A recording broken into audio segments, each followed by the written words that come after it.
My name is Rodrigo, and it's a pleasure to welcome you to this video course on connecting LLMs to your data with Python MCP servers.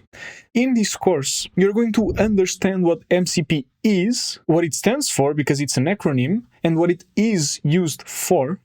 You're going to build a minimal MCP server in Python. You're going to see what tools you need, and you're going to use them to build an MCP server. You're going to connect external tooling to the MCP server, because the MCP server usually doesn't stand alone. You want something to connect to it. You want a client to connect to it. You'll understand this a bit better in a second. And you're going to test the MCP server. When you connect the external tooling to the server, you're going to have an LLM use your MCP server, which is exactly the point. When you're ready, hop on to the next lesson to learn about the prerequisites for this course. First and foremost, you need to have a little bit of Python knowledge. So this is not a course that is suitable for someone who has zero Python knowledge. You will be writing a couple of functions, you're going to use a couple of decorators, so you need to be more or less comfortable with these concepts. And it's also useful if you know how to manipulate files, how to read files from the file system. Then you're going to need UV to create a small Python project that's going to be used to host your MCP server and as an example throughout the video course. Now, if you feel strongly about UV, it doesn't strictly have to be UV. If you have a little bit more confidence in managing projects and in managing dependencies, you can use whatever tool you prefer. That's also fine. And then you're going to need Cursor. Now, Cursor is an AI-first integrated development environment based off of Visual Studio Code. And Cursor is going to be the tool that you're going to use to connect to your MCP server.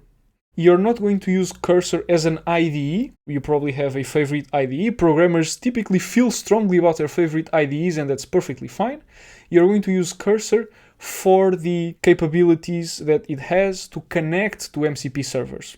So you need to install Cursor, and you need a free Cursor account.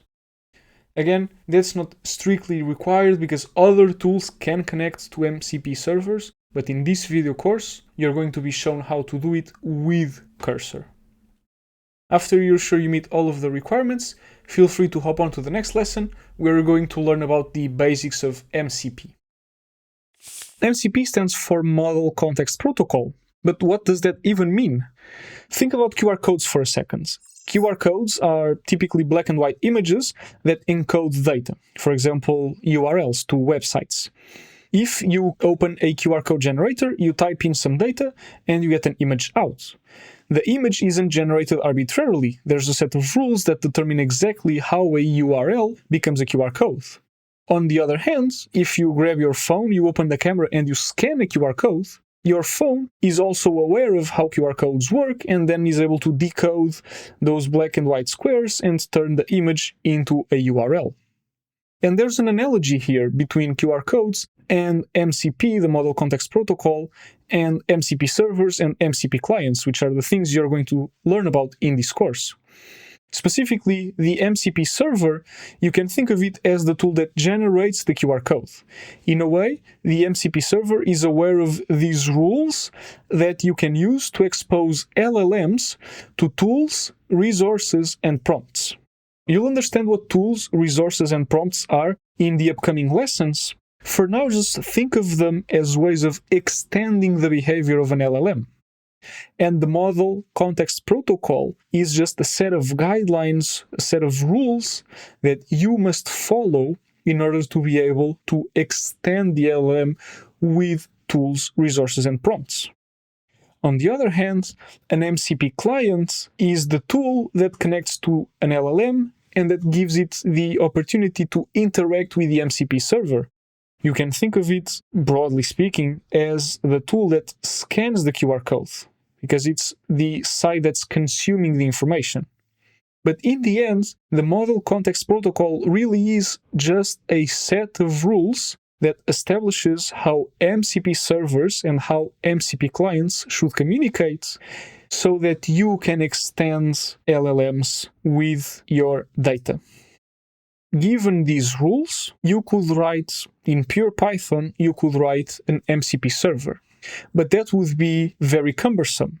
So there is a package called MCP that follows the Model Context Protocol and that gives you functions and decorators and classes that enable you to develop MCP servers with more convenience. So that's what you're going to use in the upcoming lessons. You're going to use the package MCP to develop your own MCP server.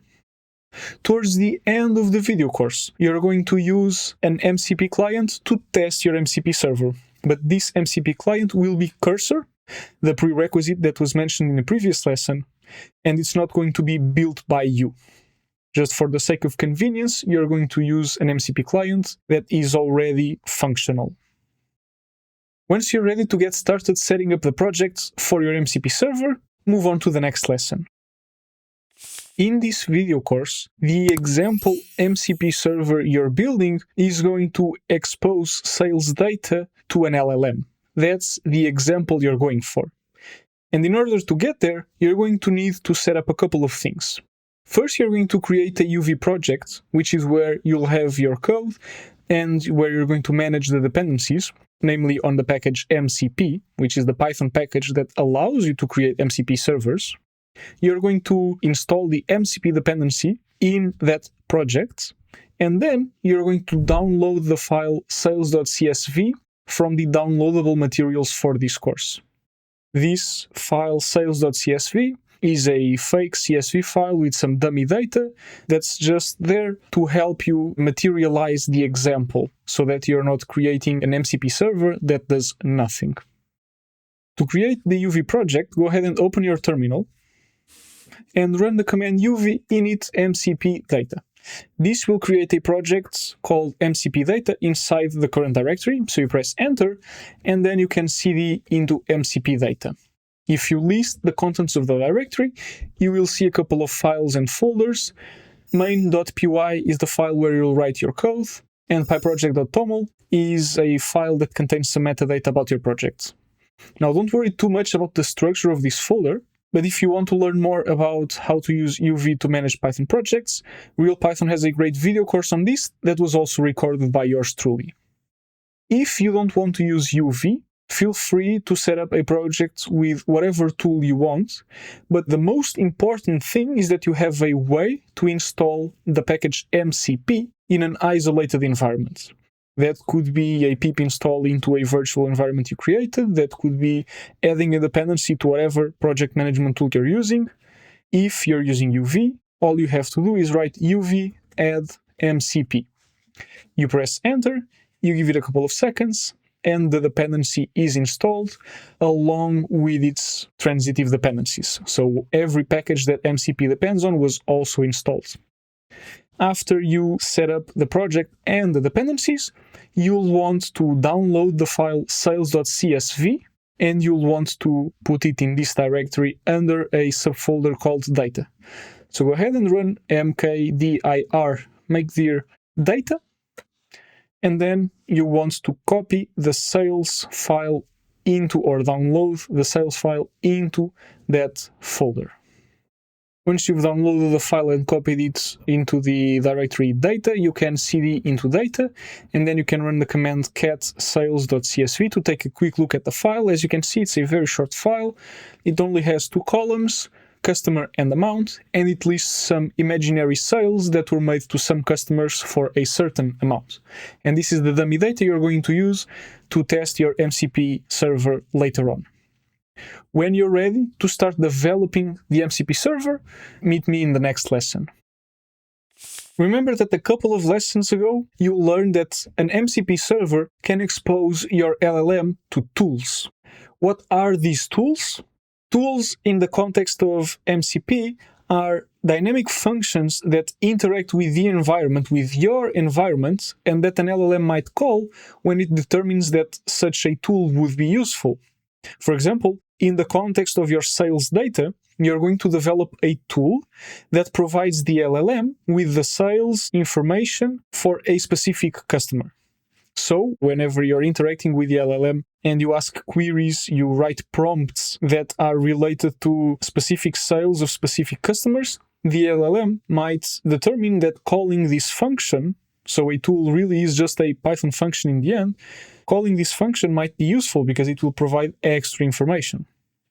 So let's see how you can implement a tool in an MCP server in Python. Go ahead and open the project that you set up previously and open the file main.py from the UV project you created.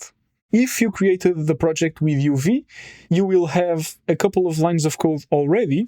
And if you created the project with some other tool, then the file main.py might be different. What you want to do is delete the function main, and you'll want to import a couple of modules that you're going to need for this lesson, namely the module CSV from the standard library and something from the package MCP, the dependency you installed when you set up the project. Specifically, you'll want to go into mcp.server.fastMCP, and you're going to import the fastMCP class.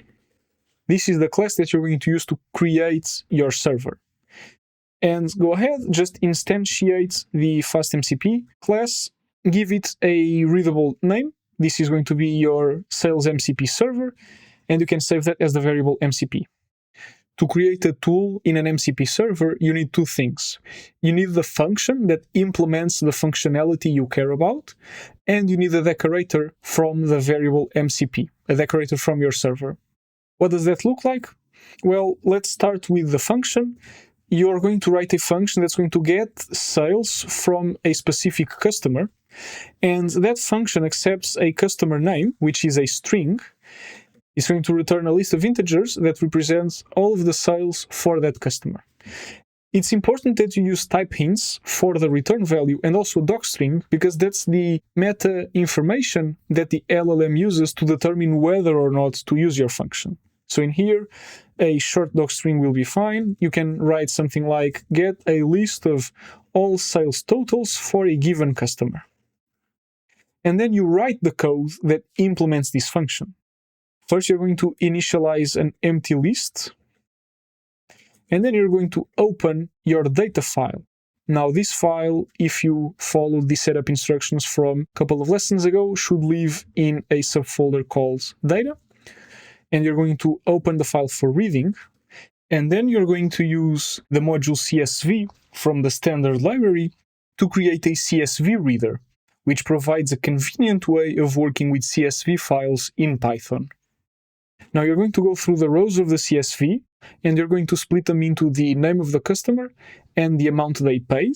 So you're splitting the rows into the two columns. You're going to check if the name of the current row matches the name that was passed in as an argument. And if it did match, you're going to append the value paid to your list sales, which is the resulting list. And once you're done, you want to return those sales. The idea is that this function will potentially be called by an LLM when an LLM needs information from the sales of a specific customer. But this is just a function for now. In order to turn it into a tool, you need to decorate the function with @mcp.tool. The @mcp should be the variable name of your MCP server. You instantiated your fastMCP class on line 6, so you reuse that variable. And the decorator tool, make sure you call it with parentheses. You open and close parentheses even though you're not passing anything in. This is how you define a tool in your MCP server. And in the end, when you run the file main.py, you want your MCP server to run, so you don't want to run the function main. That function no longer exists. You want to run mcp.run. This defines your tool. In the next lesson, you're going to set up Cursor so that you can connect to your MCP server and test it out.